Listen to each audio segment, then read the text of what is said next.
기도하옵나이다. 아멘.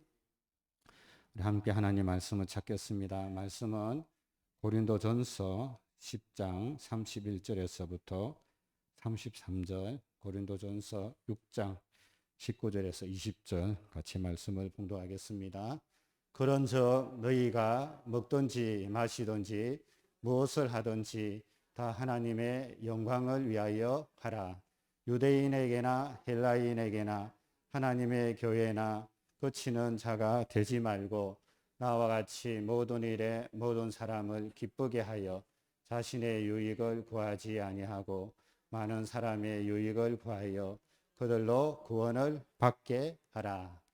너희 몸은 너희가 하나님께로부터 받은 바 너희 가운데 계신 성령의 전인 줄 알지 못하느냐. 너희는 너희 자신의 것이 아니라 값으로 산 것이 되었으니 그런즉 너희 몸으로 하나님께 영광을 돌리라. 예, 우리가 너무 잘 아는 말씀이죠. 우리 당평교회 연구 말씀이기도 합니다. 하나님께 다 모든 일을 하든지 다 하나님의 영광을 위하여 하라. 이 말씀 우리가 생각하면서 오늘도 하나님의 영광을 위하여 살아가는 복된 하루가 되시기를 주의 이름으로 축원합니다. 사도 바울에 대해서 제가 아침마다 말씀드리고 있습니다. 우리가 가장 본받고 싶은 성경의 인물이 있다면 저도 마찬가지고 목사님도 그렇지만 단연코 우리가 사도 바울로 들을 수 있는 것은 사도 바울이 이루난 업적들이 위대하죠. 그래서 사도 바울은 약 33세에 다메섹 도상에서 빛으로 찾아오신 부활하신 예수님을 만나게 됩니다. 그리고 난 뒤에 참 진리가 무엇인지를 깨닫게 되죠. 그 이후 34년 동안 변함없이 하나님의 복음을 전합니다. 그가 67세에 순교했다고 계산할 때 그렇습니다. 그 34년에 1차, 2차, 3차 순교, 로마 옥에서 갇혀 있다가 또 풀려나서 4차 순교를 통해서 기독교를 세계 복음화시키는 위대한 선교사가 되었습니다. 짧은 기간이죠. 약 30년 동안 그런 위대한 업적을 이루어 놨어요. 그래서 사도 바울 하면 기독교 역사상 가장 위대한 선교사로서 그의 삶을 들여서 하나님의 복음을 땅끝까지 증언한 일에 아주 획혁한 공을 세운 위대한 사람이 사도 바울입니다. 뿐만 아니라 신약 성경에 14권 편지 형식으로 성경을 기록함으로 우리 기독교가 믿는 진리가 무엇인가를 집대성했어요. 정말 기독교가 뭔가, 우리는 무엇을 믿어야 되고, 교회 안에서는 어떻게 생활해야 되고, 그리고 교회에 일어나는 여러 가지 문제를 어떤 식으로 풀어가야 할지를 이 14권의 말씀 앞에 기본 핵심의 내용이 정리가 되어 있어요. 그래서 우리가 그런 내용을 잘 읽고 이해하고 교회를 어떻게 섬겨야 할지를 가장 정리한 신학자로서 유명합니다. 오늘도 고린도전서를 통해서 그런 내용을 좀 다룰 건데, 그래서 정말로 그런 위대한 신학자였다. 뿐만 아니라 교회를 너무 사랑해서 끝까지 교회를 돌아보고 섬긴 그 목회자로 유명합니다. 그래서 우리가 그런 모델, 우리는 다 같이 신앙생활하는 성도들이기 때문에 그런 사도 바울의 그 심정을 좀 배워서 복음 전하고 또 하나님의 진리의 말씀을 파수하고 교회를 어떻게 든든히 세워나가서 세상에 영향을 끼칠까, 그런 답들을 우리는 성경을 통해서 들을 수 있습니다. 사도 바울의 그 말씀을 통해서 들을 수가 있죠. 그래서 사도 바울이 쓴 14권을 보면 우리가 갖고 있는 성경은, 우리가 여러분 갖고 있는 성경은 로마서, 고린도 전후, 갈라디아서, 에베소서, 빌립보서, 골로새서, 데살로니가 전후, 디모데 전후서, 디도서, 빌레몬, 히브리서 이런 순서로 기록되어 있습니다. 우리가 갖고 있는 성경의 순서는 그렇죠. 그것은 이제 기록한 순서는 아닙니다. 사도 바울은 1차 선교 여행 때 갈라디아서를 제일 먼저 기록합니다. 2차 선교 여행 때는 데살로니가 전후서, 3차 선교 여행 때는 고린도 전후서와 로마서 한 권, 두 권, 세 권을 기록하죠. 그리고 로마에 옥에 갇혀서는 옥중 선신이라서 에베소서, 빌립보서, 골로새서, 빌레몬서에서 네 권을 기록하죠. 그리고 난 뒤에 사도 바울이 무죄 선고를 받거든요. 그리고 난 뒤에 다시 옥중에서 풀려납니다. 4차 선교 여행을 다니죠. 그래서 로마를 전역을 다니면서 하나님 복음을 전합니다. 그러면서 디모데전서와 디도서를 기록합니다. 그리고 난 뒤 다시 옥에 갇혀요. 그리고 난 뒤에 순교를 이제 생각하면서 마지막으로 디모데후서와 히브리서를 기록한 걸로 이렇게 되어 있습니다. 그래서 사도 바울이 기록한 순서와 우리 성경이 갖고 있는 순서는 달라요. 우리 성경은 편찬할 때 이 데살로니가 전후서까지는 교회를 위해서 교회에게 보낸 편지거든요. 그래서 많은 교회에게 보낸 편지를 앞으로, 개인에게 보낸 편지를 뒤쪽으로, 그리고 양이 많은 쪽을 앞으로 해서 로마서가 16장, 고린도전서가 16장, 고린도후서 13장이니까 갈라디아서 6장, 에베소 6장 이런 식으로 그렇게 편찬을 했습니다. 그래서 우리가 갖고 있는 성경은 기록한 순서는 아니고 그렇게 되어 있다는 걸 좀 여러분 이해하시라고, 도움이 되라고 정리를 해봤습니다. 이 고린도전서도 이 로마서에 못지않게 중요한 성경의 말씀이죠. 로마서 하면 기독교의 진리, 이신칭의, 구원론에 대하여 아주 잘 정리를 해놨죠. 하나님의 의가 있다. 그 하나님의 의는 우리가 어떻게 무언가를 지켜서 하나님 의를 이루는 것이 아니라 믿음으로 믿음에 이르게, 예수님을 믿는 그 믿음이 하나님 앞에 의가 되는데, 그 믿음을 가지고 살다 보면 우리가 원하는 믿음의 생활이 된다는 거예요. 그래서 믿음으로 의롭게 되는 이신청이, 그것이 기독교의 핵심이거든요. 그러면 의롭게 된 우리들이 성화한 삶을 어떻게 살 수 있느냐? 그것은 성령을 따라 살면서 우리의 몸을 거룩한 산제사로, 영적 제사로 드려질 때 우리는 칭의에서 성화로 이루어가며 구원을 완성하게 된다라는 것이 로마서의 전체적인 진리입니다. 그래서 우리가 그런 내용을 통해서도 성경이 우리가 그런 삶을 요구하고 있구나 하는 것을 알 수가 있습니다. 뿐만 아니라 이 고린도전서도 너무 중요한 장입니다. 왜냐하면 고린도전서는 고린도 교회가 갖고 있는 그런 특징이 있었습니다. 왜냐하면 고린도는 많은 문제들을 가지고 있었거든요. 교회 안에 다양한 문제들을 사도 바울이 답변하고 풀어가는 형식으로 진행이 되었습니다. 그래서 이런 많은 문제들을 우리가 보면서 우리 한국 교회도 이런 많은 문제들이 발생했을 때 어떻게 그 문제를 우리가 풀어갈 수 있는지를 고린도 전서를 통해서 많은 해답을 얻을 수가 있습니다. 그래서 이 고린도 교회의 이제 특징을 보면, 이 고린도 교회가 이 상업과 무역의 중심 도시였습니다. 쉽게 말해서 이 세계 3대 운하가 수에즈, 파나마, 그 다음에 고린도 운하가 있거든요. 그만큼 이제 고린도가 이 상업과 이 무역의 중심 도시에 있었습니다. 그러다 보니까 이 물질이, 돈이 많이 흐르고 사람들이 출세하기 위해서 고린도로 왔습니다. 그러다 보니까 고린도에 다양한 어떤 문화들이, 다양한 인종, 다양한 문화, 다양한 종교, 다신전 이런 것들이 고린도에는 많이 세워졌습니다. 그래서 이제 사도 바울이 2차 선교 여행 때 바울이 고린도에서 교회를 세우죠. 1년 6개월 동안 복음을 전하고 교회를 세우고 말씀을 가르칩니다. 그러니까 신앙이 그렇게 성숙한 수준은 아니었습니다.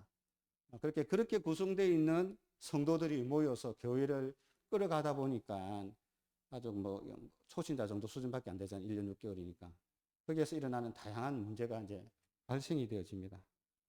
그러다 보니까 이제 고린도에 일어난 이런 많은 분쟁과 문제들을 해결받기 위해서 고린도 교회가 사람을 이제 3차 선교 여행을 하고 있는 3차 선교 여행에 사도 바울이 에베소에서 전도하고 있는데, 그중에 이제 고린도 교회 분쟁 소식을 듣고 문제를 해결하기 위해서 기록하거든요. 그러니까 사람들이 고린도 교회에서 3차 선교 여행 중에 있는 에베소에 있는 사도 바울에게 편지를 써서 여러 가지 문제들을 답변해 달라고 보내게 됩니다. 사도 바울이 이제 그것을 보고 이제 답을 해주죠. 문제를 이제 풀어가는 그런 이야기들인데, 분쟁과 이제 문제를 해결하기 위해서 고린도 전서를 기록했습니다.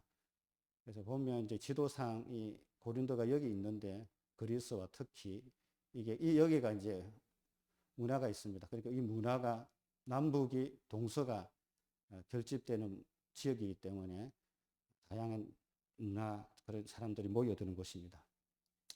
자, 그래서 이제 고린도 교회 분쟁과 여러 가지 문제들을, 교회에 일어났던 분쟁들, 많은 문제들을 해결하기 위한 답변서입니다. 우리 교회도 뭐 문제가 없습니까? 우리 교회도 뭐 문제를 짚어보려면 문제들이 있잖아요. 그죠? 뭐 우리는 그렇게 갈등이 없지만 그런 갈등을 일으키는 교회들이 많습니다. 한국 교회도 지금 많은 고민 가운데 빠져 있는 것들이 많거든요. 그런 것들을 어떻게 성경적으로 우리가 답을 낼 것인지. 그래서 보면 핵심절이 우리는 성령의 전이다. 우리 몸은. 그래서 모든 일을 하나님의 영광을 위하여 하라. 그래서 고린도전서에 또 유명한 장도 많지 않습니까? 13장은 사랑장, 15장은 부활장입니다. 모든 문제의 해결책은 이제 하나님의 사랑으로 행해야 된다. 부활의 신앙을 가진 우리들은 흔들리지 말고 주의 일에 더욱 힘쓰는 자들이 되자. 그런 내용으로 말씀을 하고 있습니다. 그래서 교회, 몸, 그리스도의 지체에 대해서 말씀하고 있습니다. 일단은 한번 이제 어떤 문제가 있는지 한번 살펴보고 또 말씀을 좀 정리해 보려고 합니다. 처음에는 이제 교회에 보면 이 성경을 읽어보면 여러분 아시지만은 교회에 이제 무질서한 일에 대해 책망하고 해결한 내용을 다루고 있습니다. 교회 내에 이제 분파 문제죠. 분파가 뭐냐면 그 고린도 교회에 모인 성도들이 나는 게바파다, 베드로파다, 그리스도파다, 아볼로파다. 그러니까 이게 성도들이 누구를 중심으로 분파가 돼 있는, 나누어져 있는 거예요. 그래서 사도 바울이 예수님이 머리다. 누구의 파가 돼서는 안 된다. 인간의 지혜를 초월하신 예수님을 중심으로 우리는 하나 되어야 된다. 그래서 그리스도 중심으로 하나됨에 대해서 가르치고 있습니다. 우리는 누구에게 구원의 복음을 받았냐? 누구에게도 아니가 예수 그리스도로부터 받게 된. 교회의 분파가 일어나는 것은 절대로 안 된다. 사도 바울의 답은 교회 누구 중심으로 아니라 예수님 중심으로 교회가 하나 되어야 될 것을 말씀하고 있습니다. 그래서 교회의 분파, 분쟁에 대해서 답을 주죠. 그래서 부모의 마음으로 내가 너희를 그리스도 안에서 낳은 것처럼 그리스도 안에서 하나 될 것을 말씀하고 있습니다. 두 번째는 음행이에요, 음행.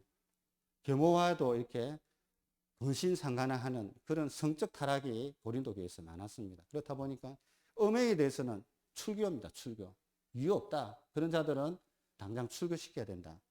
그러나 그 영혼을 사랑하면서 돌보는 것은 해야 된다. 그래서 음행의 문제에 대해서는 아주 단호하게 사도 바울이 말을 해주고 있습니다. 그래서 소송 문제지요. 성도 간의 문제를 세상의 법적으로 가져갈 말하는 거예요. 그런 소송하지 말라는. 부끄럽다 우리가. 우리 안에서 얼마든지 믿음 안에서 해결할 수 있는 문제를 교회 밖으로 나가지 말 것을 말씀해 주고 있어요. 그리고 결혼의 문제에 대한 얘기입니다. 결혼. 지금도 우리 뭐 젊은이들이 갖고 있는 결혼관이 참 다르잖아요, 지금. 그런 고민들이 많잖아요. 그런 이야기하면 참 자녀와의 대화가 잘 안 됩니다. 그래서 이 결혼에 관한 문제를 우리가 답변을 내기보다는 성경이 무엇을 가르치고 있는가를 우리가 잘 가르쳐야 돼. 우리가 먼저 알아야 되고 그런 문제가 일어났을 때 우리가 답을 줄 수 있어야 되거든요. 성경은 뭐라고 얘기하느냐. 그렇게 얘기할 때 7장이 잘 나와 있습니다. 그래서 결혼하고 독신의 문제, 이혼의 문제를 우리가 어떻게 다루어야 될 것인지. 그래서 조금 읽어보면 7장에 보면 결혼에 대한 문제가 이렇게 나와 있거든요. 제가 좀 읽어보겠습니다. 다 답이 나와 있는데 결혼은 또 우리가 관련된 얘기니까. 너희가 선 문제에 대하여 말하면 남자가 여자를 가까이 아니함이 좋으나 음행을 피하기 위하여 남자마다 자기 아내를 두고 여자마다 자기 남편을 두라는 거예요. 음행은 하나님 기뻐하시지 않으니까. 정상적인 결혼 외에는 성적 관계를 하는 건 하나님 싫어하시니까. 근데 우리는 즐기기 위해서 결혼은 싫고 이런 거 하면 안 된다는 거예요. 하나님 기뻐하시지 않다는 거예요. 그래서 남편은 그 아내에 대하여 의무를 다하고 아내도 그 남편에게 그렇게 하를지라. 아내는 자기 몸을 주장하지 못하고 오직 그 남편이 하며 남편도 그와 같이 자기 몸을 주장하지 못하고 오직 그 아내가 하나니 서로 분방하지 말라. 다만 기도할 틈을 얻기 위하여 합의상 얼마 동안은 하되 다시 합하라. 이는 너희가 절제 못함으로 말미암아 사탄이 너희를 시험하지 못하게 하려 합니다. 그런 말씀으로 쭉 결혼에 대해서 부부의 관계에 대해서 쭉 설명하고 있습니다. 그래서 우리는 그런 거 가르쳐. 네가 그러면 시험에 넘어진다. 하나님 기뻐하신다. 그런 내용과 이혼의 문제를 다루고 있습니다. 뿐만 아니라 이제 우상 숭배와 이 우상 숭배한 음식을 어떻게 해야 되느냐. 그 당시에는 우상 숭배가 이교도가 많기 때문에 신전이 많이 세웠기 때문에 그 바쳐진 음식이 많았고 그것을 판매를 했어요. 저렴하게. 근데 우리는 우상의 제물을, 뭐 우리 제사 음식 우리 먹을 수 있잖아요. 우리 먹을 수 있습니다. 모든 음식이 하나님의 것이기 때문에. 그러나 믿지 않는 사람이 네 제사 음식을 먹냐 하고 물어볼 때 시험에 빠질까 싶어서 우리는 그 음식에 통해서 형제가 시험에 빠지지 않도록 우리가 자유하는 거죠. 그래서 음식, 우상 제물에 대해서도 상가할 것을 말씀하고 있습니다. 그래서 우리가 그런 우상 제물에 대해서 자유할 수는 있지만은 복음을 위해서는 음식도 절제해야 된다. 하나님의 영광을 위해. 그래서 우상 숭배는 사탄의 일이기 때문에 먹든지 마시든지 모든 일을 하더라도 하나님의 영광을 위하여 하라, 그런 말씀을 우리가 주고 있습니다. 그래서 우상 숭배와 음식 문제도 그렇다는 거예요. 음식 문제도 내가 좋아서가 아니라 상대방이 불쾌하고 상대방에게 은혜가 안 되면 절제하라, 그런 말씀을 주고 있습니다. 여성의 문제도 다루고 있습니다. 여성, 그 당시만 해도 뭐 지금도 뭐 이슬람권은 여성은 인권이 없지 않습니까? 그러나 기독교가 들어가는 데마다 남녀 평등이 이루어지고 여성이 남성과 동등하게 존중받는 그런 문화가 일어나죠. 그래서 기독교가 들어가는 데마다 여성들이, 위대한 여성들이 많이 나옵니다. 그래서 그 당시에 여성의 사회 간섭을 존중하면서 삼위일체와 같은 남자와 여자는 동등하다, 남녀의 동등을 주장합니다. 그 당시에는요, 이 상상을 초월하는 이야기입니다. 우리는 뭐 당연하지만 그 당시에는 여자와 아이는 뭐 이렇게 알지 않습니까? 인권이 없었는데 동등하다라는 얘기를 해줍니다. 그리고 성만찬에 대하여 우리가 성만찬식 때 부자들이 먼저 와서 음식을 다 먹으니까 성만찬은 그렇게 하는 것이 아니라 다 같이 모여서 자기 몸을 살피고 죄가 있는지 없는지 살피고 성만찬 할 것을 대한, 성만찬에 대한 이야기도 줍니다. 영적 은사도 마찬가지예요, 여러분. 성령의 은사를 우리가 받는 이유는 내 개인의 어떤 탁월함을 드러내는 것이 아니란 거예요. 뭐든지